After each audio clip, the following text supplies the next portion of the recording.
Good evening and welcome back to NewsNight. Tonight we'll be discussing your international news, such as the latest for the Nobel Prizes, as well as more coverage about a volcanic eruption.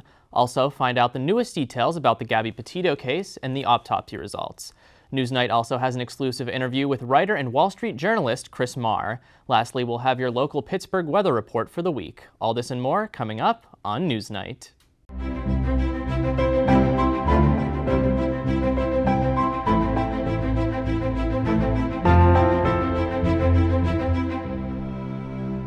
Good evening, I'm Nick Konopka. Last Friday, October 8th, a suicide bomber attacked a mosque in Afghanistan. The blast came at noon when the mosque was filled with worshippers for their required prayer. Early estimates by the country's Taliban government set the death toll at 43. However, a later analysis by the United Nations moved the number closer to 100, with 143 wounded. The deadly explosion left remains of the worshippers spread throughout the mosque, leading to a labor-intensive cleanup process by local leaders. The bombing is the third in a string of terror attacks that have spread across the country in recent weeks. The first taking place at a Kabul mosque last August, and the second at a religious school in Khost.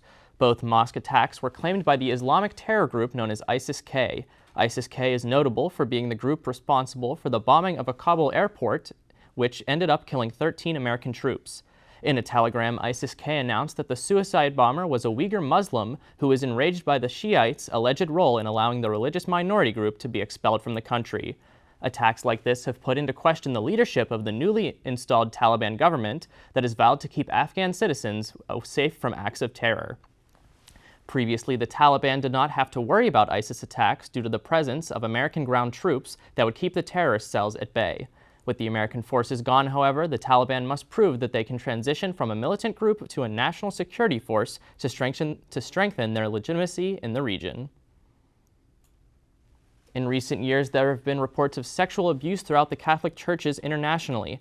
However, recently, a very long and detailed report has come out detailing the abuse in France's Catholic churches. Levi Peacock has more on this release. A 2,500-page report has been released detailing the horrific reality of child sex abuse within the French Catholic Church. This report goes back nearly 70 years.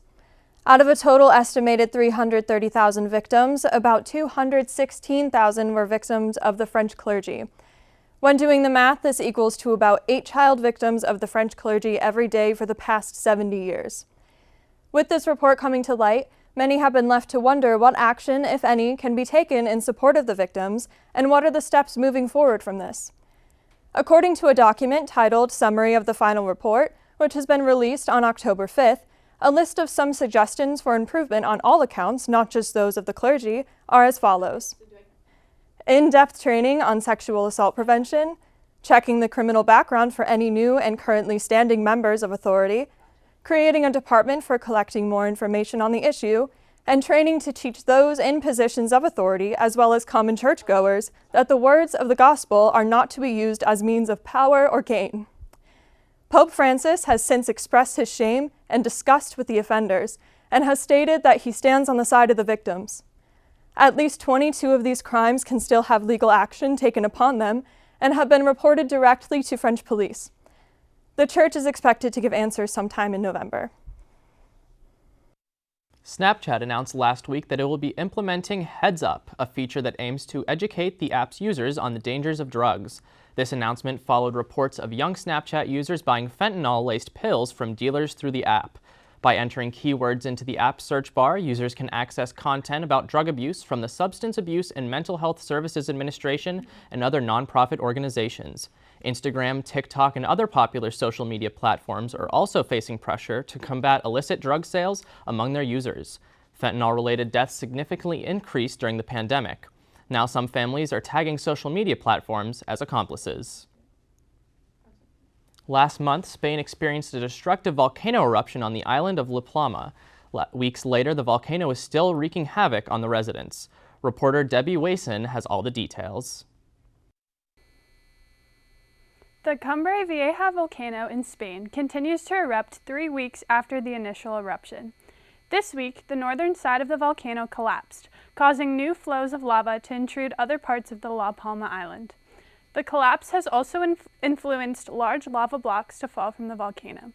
These chunks of rock have been reported to be the size of 3-story buildings. The collapse was likely a result of the seismic tremors shaking the ground of La Palma as the volcano continues to erupt for the 3rd consecutive week. More residents have been evacuated from the island, and the Spanish Navy has been recruited to help try to remove the volcanic ash covering pieces of the island.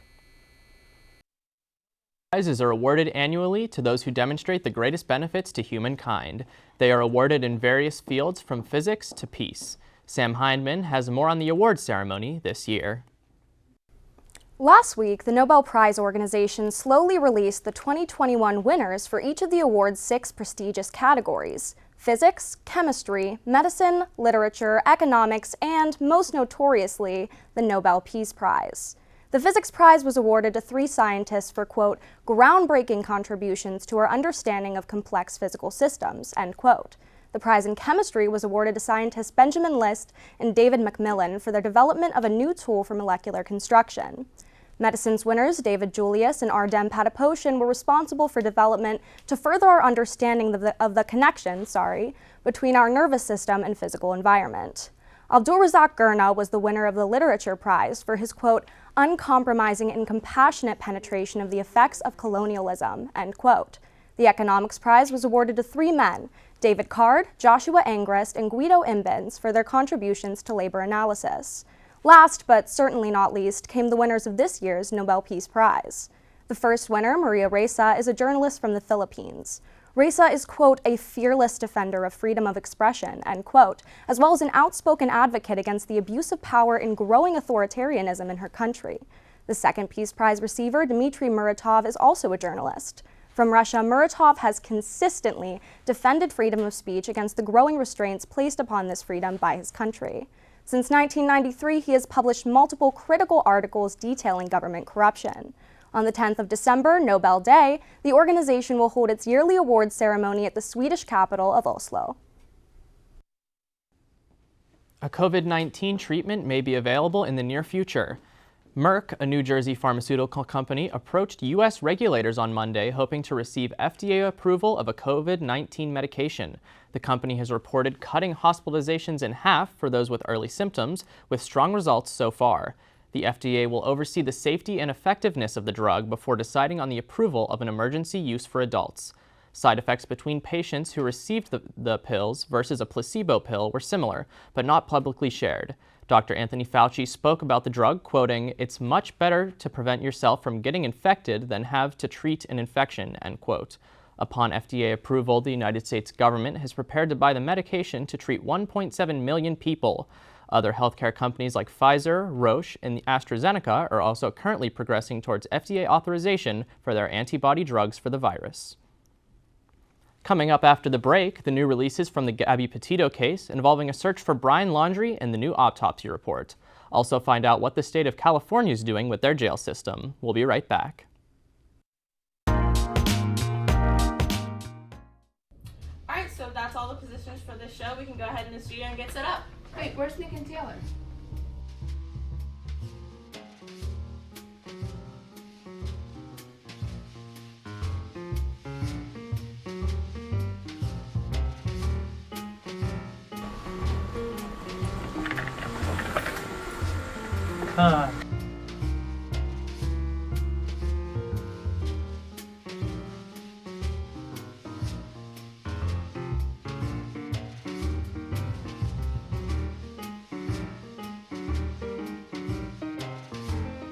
I guess they took Start Your Mornings with Us a little too seriously.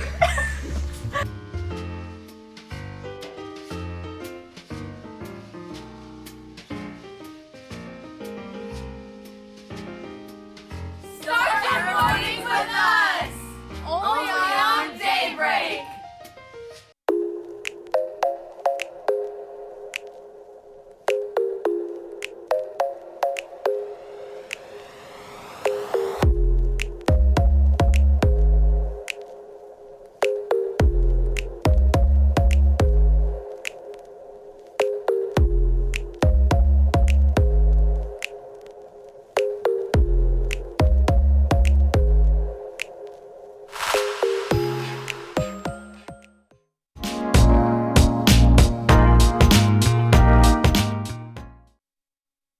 After weeks of political threats and maneuvers, Senate Republicans joined Democrats to raise the national debt limit by $480 billion, which is expected to last through December 3rd.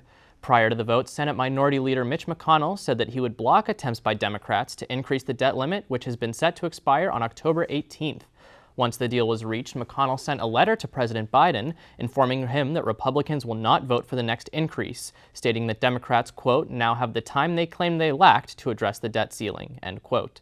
This move by Republicans is a political maneuver more than an economic one, as McConnell oversaw 6 separate increases to the debt limit during his time as majority leader. Commonly misconstrued as an increase in government spending, the raising of the debt limit simply allows the government to pay the debts that they have already accrued. So if the Senate does not make a deal by December 3rd, the United States would default on its promised payments to foreign countries, government employees, and the 50 million Americans who receive Social Security. The country has yet to default on paying its debts, making a solution to the debt limit all the more imperative. Treasury Secretary Janet Yellen has said that she is confident a deal will be made, but she warns of possible inflation if the December 3rd deadline is passed. This ticking clock will add even more to the Democrats' plate as they attempt to negotiate infrastructure, social spending, and now the debt ceiling before the year ends. A widespread college admissions cheating scandal that has swept the nation continues to be uncovered around the country. Friday, October 8th, 2 parents have been found guilty of all charges regarding their child's admission to multiple different colleges. Gamal Abdelaziz allegedly paid $300,000 to get his daughter into University of Southern California as a basketball player, and John B. Wilson allegedly paid more than $1.2 million in bribes to get his 3 children to USC, Stanford, and Harvard. The most serious punishment for the crimes is 20 years in prison for both men, and they will be sentenced in February. The U.S. Marshal Service is pulling inspiration from a popular TV show to name their newest operation. The mission investigated and exposed individuals with previous convictions of sex-related crimes. Reporter Levi Peacock has more about the Electric City. A report recently came out about a mission led by the U.S. Marshal Service that took place in Scranton, Pennsylvania between August 2nd and September 17th.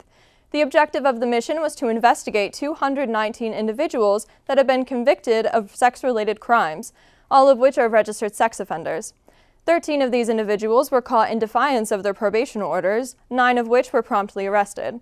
8 of these 9 offenders are men, while 1 is a woman. The crimes of the individuals range in severity. This operation has been dubbed as Operation Dunder Mifflin after the paper company in the hit mockumentary sitcom The Office, which first aired in the year 2005 and still has popularity to this day. California Governor Gavin Newsom signed a bill last Tuesday that will end mandatory minimum jail sentences for those convicted of non-violent drug offenses. Mandatory minimums first came into effect in the 1980s as a result of the war on drugs. The policy has since led to mass incarceration and has done little to combat dangerous drug use. By abolishing this policy, judges will have more discretion in sentencing offenders and can even require rehab progress as opposed to lengthy jail sentences. Brian Laundrie will now almost be missing for a month, as he was last seen on September 14th. Northport police say investigators did not find a campsite in the nature reserve that has been in the focus of research for the missing fiancé of Gabby Petito. Police spokesperson Josh Taylor's confirmation that there was no campsite comes after a source close to the Laundrie family told reporters that they had been informed by investigators that police had made a discovery in the Florida's Carlton Reserve. The source on Thursday, October 7th, insisted that the Laundrie family had been told the campsite was found. Also on this day, Laundrie's father, Kris Laundrie, visited the 24,000-acre wilderness near the Laundrie family home for several hours to help in the search. The father showed police the trails and locations where he and his son have walked frequently. As the FBI carries on the investigation, social media users appear to be heavily invested in the case. Hundreds are flooding to Twitter with conspiracy theories and unfounded speculations. One such claim is that Laundrie is not actually 23, but 37, as his Wikipedia states that he was born in 1984, making people to wonder what else Laundrie is hiding. On Tuesday, October 12th, Gabby Petito's official cause of death, was released, as her autopsy results were concluded. Petito died by strangulation, and the manner of her death is considered a homicide, backing initial autopsy results released last month, according to Teton County, Wyoming, a coroner, Dr. Brett Blue. Blue declined to comment on who killed Petito and said, quote, "It is not my job to determine who killed her," end quote, directing reporters to the ongoing criminal investigation. Blue also announced that Petito's body was outside for about 3 to 4 weeks before it was discovered. He also declined to comment on whether it was believed that Petito died in the location that she was found or whether the body was dragged or buried.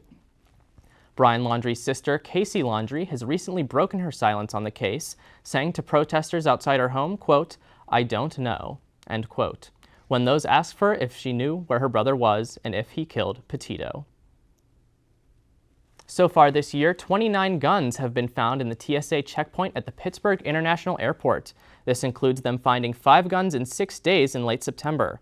The airport has pushed trying to get the public's attention, and this led to Transportation Safety Administration telling the public that the sheriff's office is now allowed to take any concealed carry permits from gun owners who are found carrying firearms at the TSA checkpoint. This happened on Wednesday, October 6th.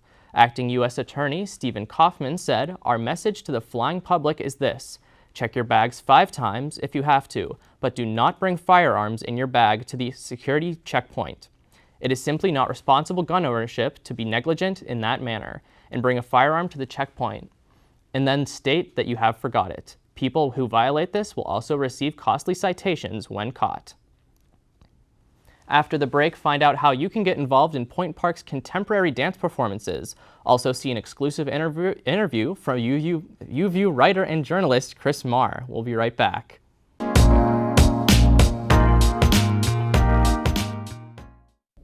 Alright, so that's all the positions for this show. We can go ahead in the studio and get set up. Wait, where's Nick and Taylor?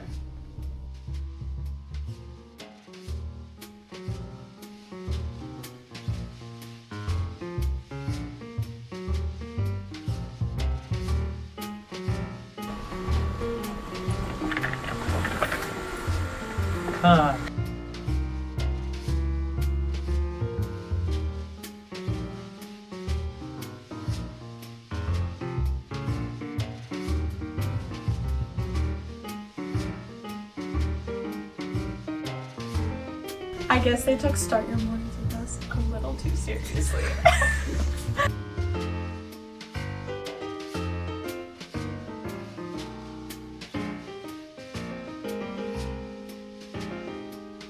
Start your morning with us! Only on Daybreak!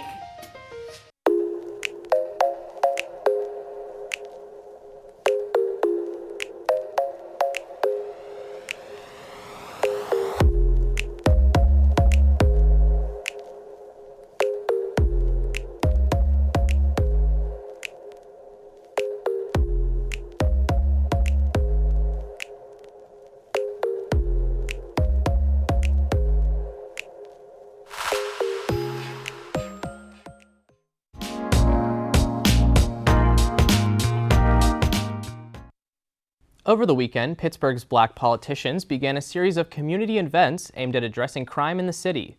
The events were organized by the Pittsburgh Black Elected Officials Coalition, which is a group of 6 Black council people and state representatives that represent the area in and around the city.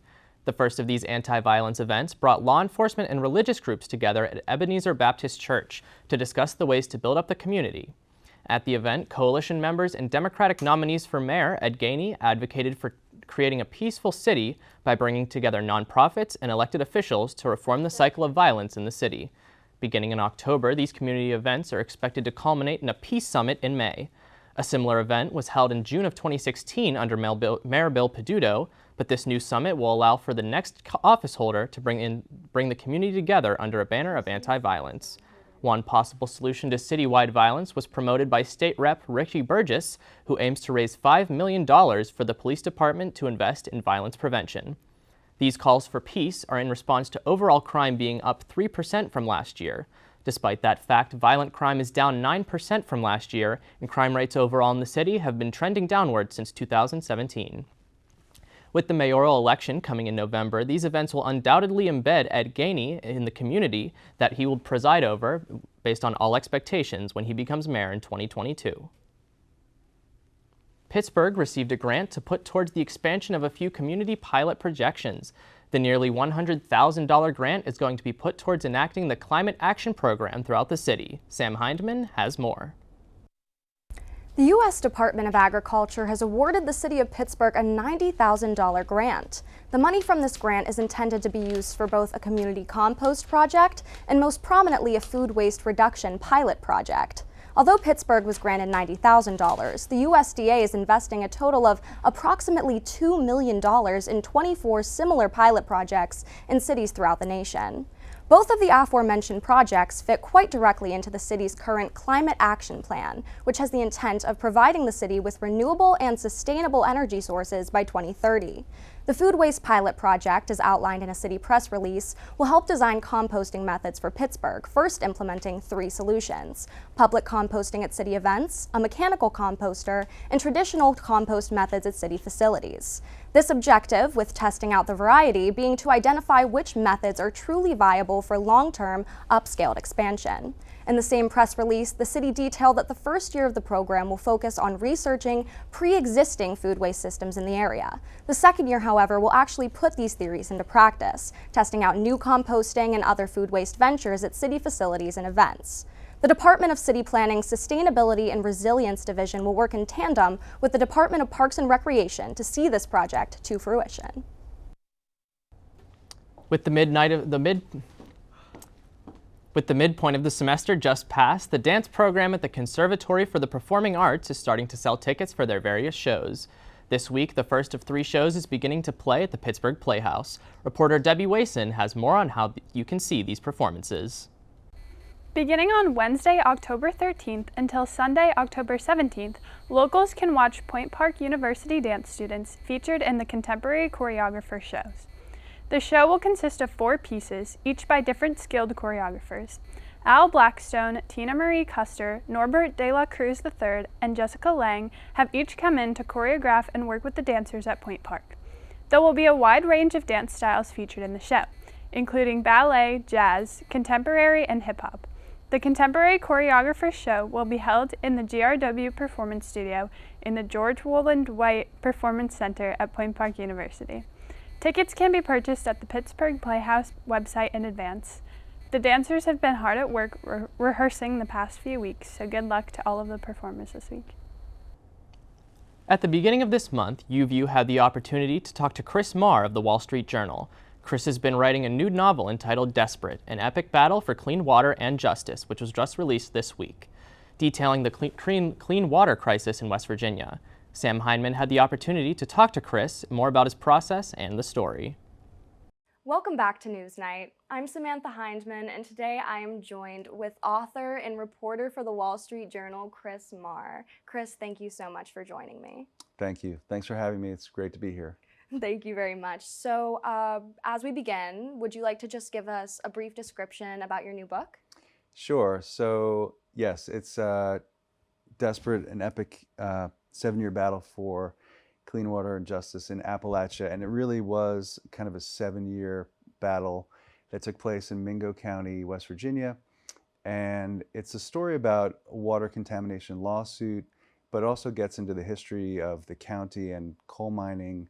But primarily it's about what these people went through with their toxic water coming out of their taps, and the lawyer Kevin Thompson, who represented them for all that time and kind of really went through a lot in this case to represent them over 7 years.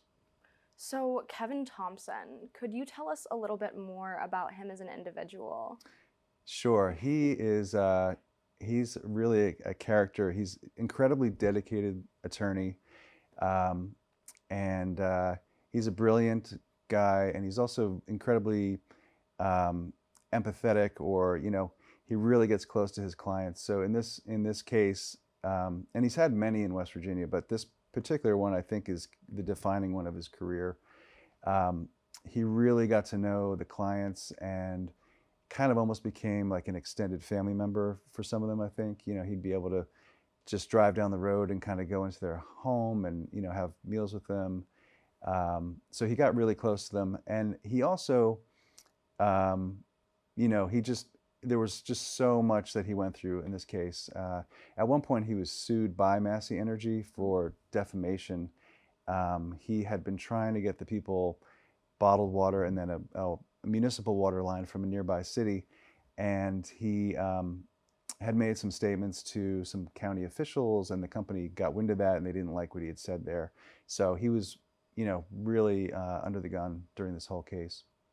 So aside from Kevin, I believe that one of the main contributors to this book would be the citizens themselves, the people who were afflicted by this water crisis.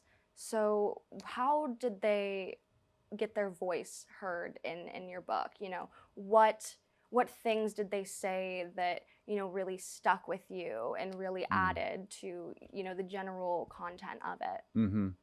It's a really good point, because I do feel like a lot of what this story is about, well, my role in it is sort of to help give voice to these people. I mean, I think Kevin Thompson's role was to do that in the courtroom setting and through the judicial system.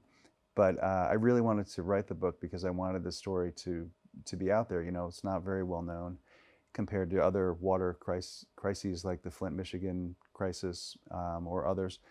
And so, so I had some amazing conversations with people in their homes, and it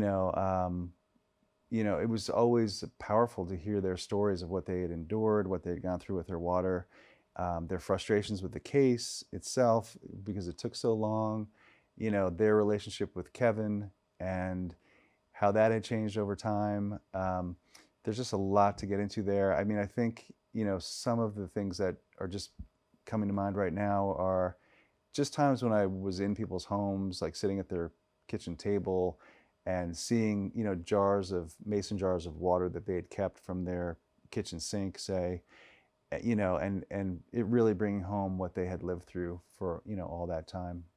Yes, and the case between Kevin Thompson and Massey Energy is the main subject of the book. However, you do go into some of the previous conflicts that have also occurred in the Mingo County area.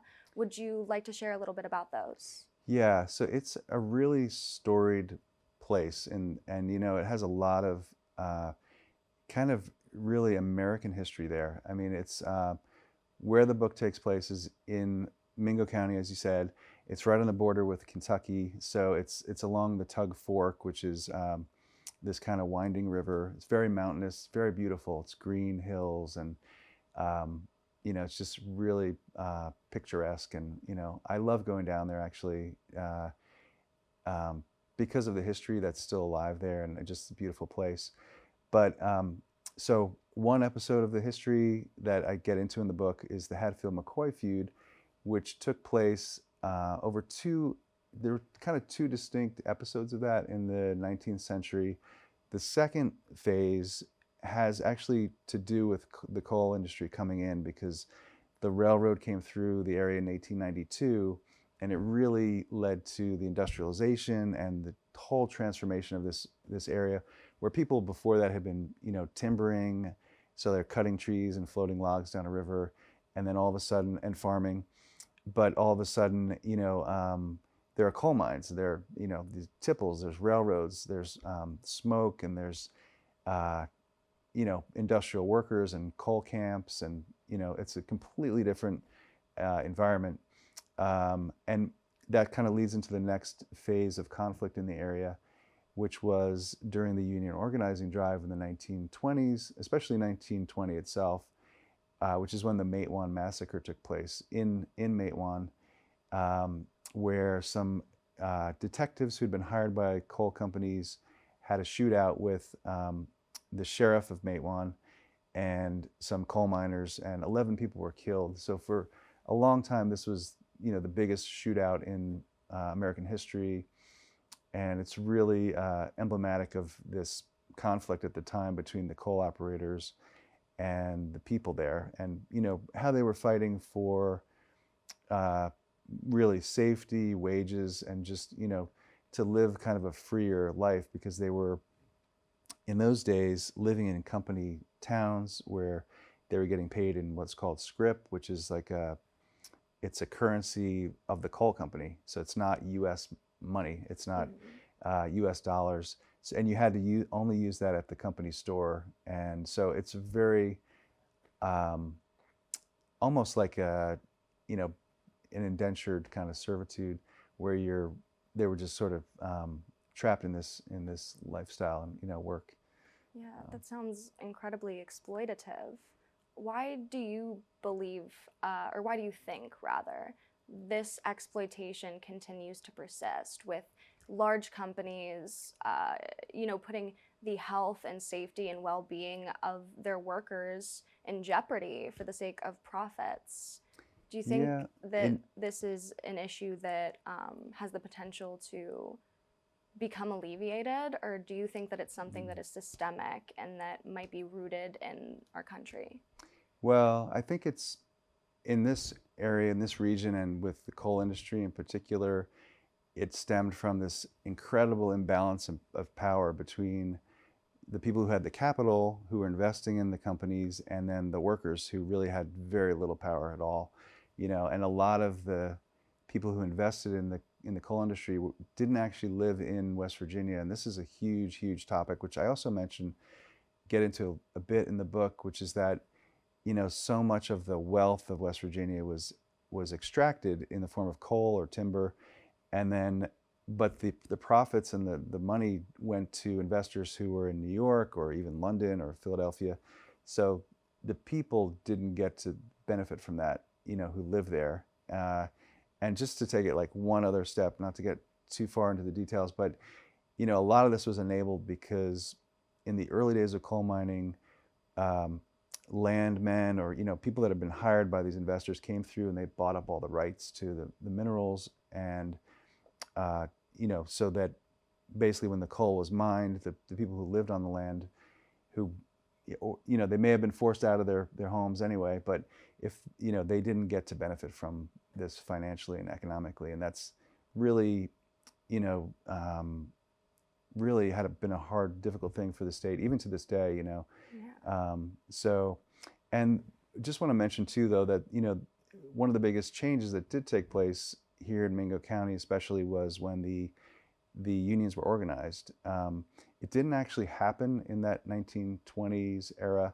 The coal operators actually kind of won that battle, but later when President FDR, Franklin Delano Roosevelt, passed federal legislation, a lot of industrial unions organized, and including the mine workers. So that drastically improved safety conditions for miners, throughout West Virginia and the whole country as well. So that is one change. And then, just to take it one tiny step further, over time the union also got weaker, and some people argued that safety conditions deteriorated after that when when the union wasn't there to look out for safety as much.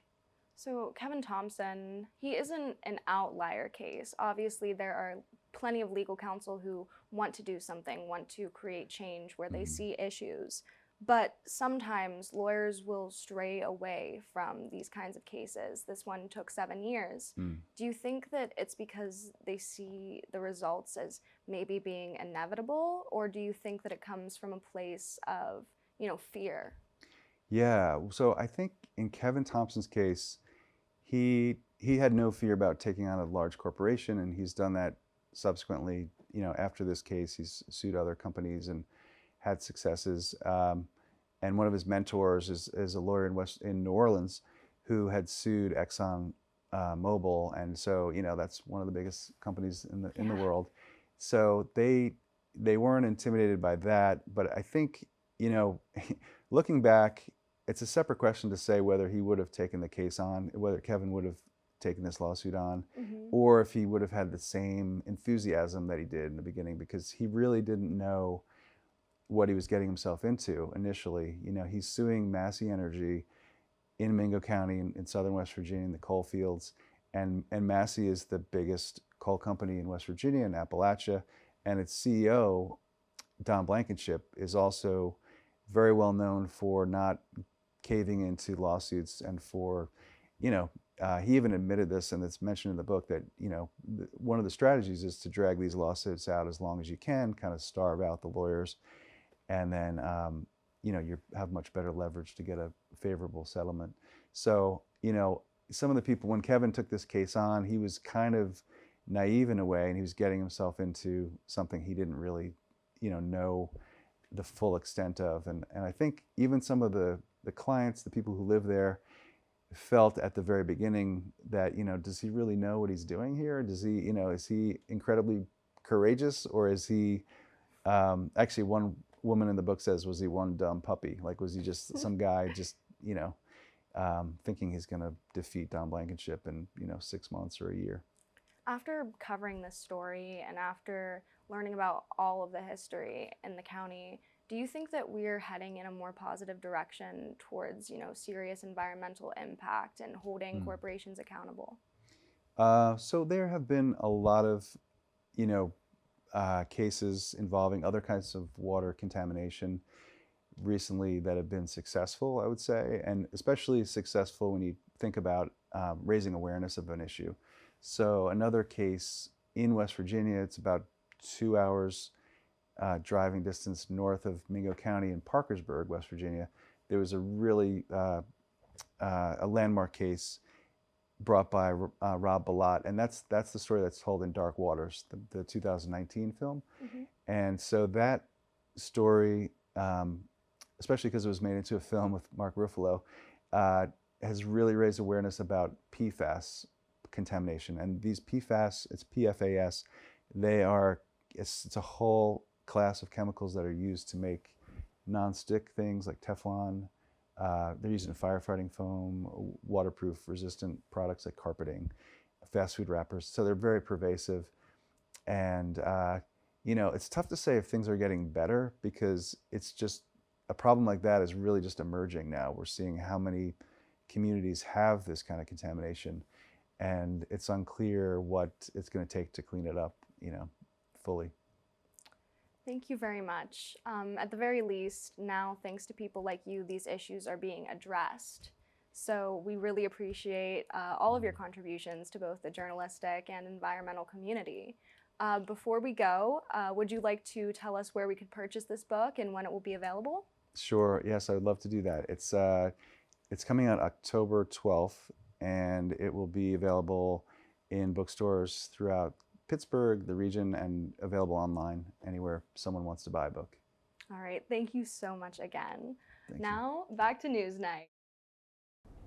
Last weekend at Point Park, Bridges, the student-run theater company on campus, kicked off the season with their production of Every Brilliant Thing, a one-person show written by Duncan McMillan. The story unfolds a young girl's life and how she found every brilliant thing through the struggles of her mom dealing with depression. Every Brilliant Thing was performed Saturday and Sunday night at the Raw Theater of the Pittsburgh Playhouse. The play starred Katarina Dunn, a junior musical theater major, and was directed by Ariana Copeland, an acting major here at Point Park. Every Brilliant Thing was a success, so be sure to look out for more productions from Bridges in the future months. Until then, on the PNC stage, Curtains will be performing this weekend only. Curtains is a mystery musical based on a book with the same name by Peter Stone, with music by John Kander, lyrics by Fred Ebb, and book by Rupert Holmes. The show opens on Wednesday, October 13th, and closes Sunday, October 17th. Tickets can be purchased online or in the box office. Head out and see some live theater this weekend.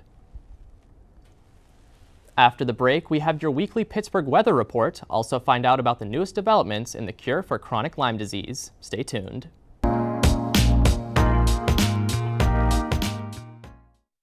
Alright, so that's all the positions for this show. We can go ahead in the studio and get set up. Wait, where's Nick and Taylor?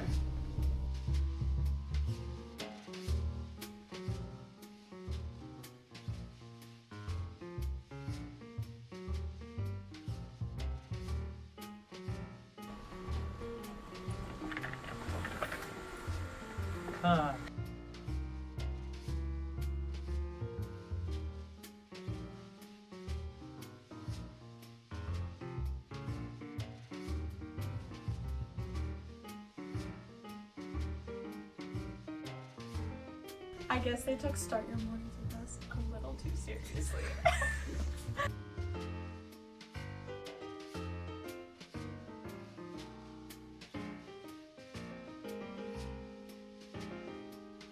Start your morning with us! Only on Daybreak!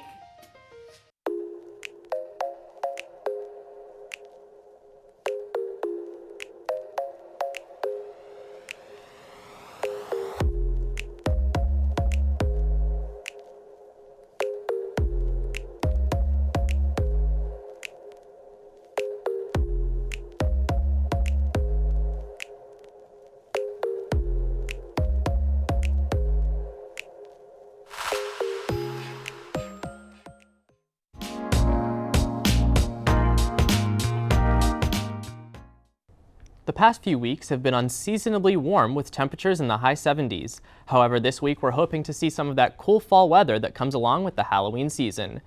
Craig Frankowski has more details about this week's temperatures. Thanks, Nick. Let's kick it off with today's weather. The high will reach a brisk 66 degrees. We can expect there to be some showers in the morning and then partly cloudy skies in the afternoon. The chance for rain is a high 60% during the day, but will drop to under 20% during the night. The low for the evening is 46 degrees. The skies will only be partly cloudy, so you may be able to get a glimpse of the stars. Last year, the high was 55 degrees, so thankfully we're not that cold just yet. Let's take a look at the rest of this week's forecast. This week, the temperatures are going to be ranging from the low 60s to the low 70s. The hottest day of the week is going to be Tuesday with a high of 70.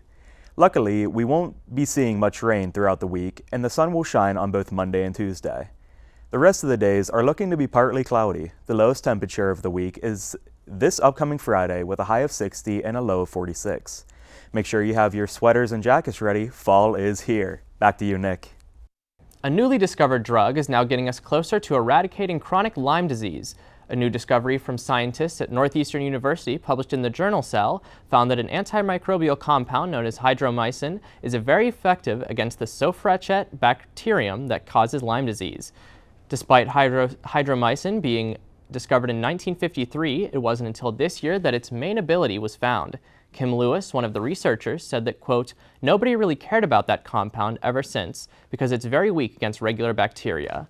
What we discovered is that, yeah, it's very weak against regular pathogens, but exceptionally potent against spirochetes," end quote. Lewis then goes on to say that, quote, "I hope that it will continue to move forward in development and will become the first therapeutic to treat Lyme disease. It will be very important to see whether treating hydromycin will diminish the probability of developing chronic Lyme disease," end quote. That's all we have for you this week. Thank you for watching. I'm Nick Konopka, and from everyone here at NewsNight, have a safe and great weekend. Good night.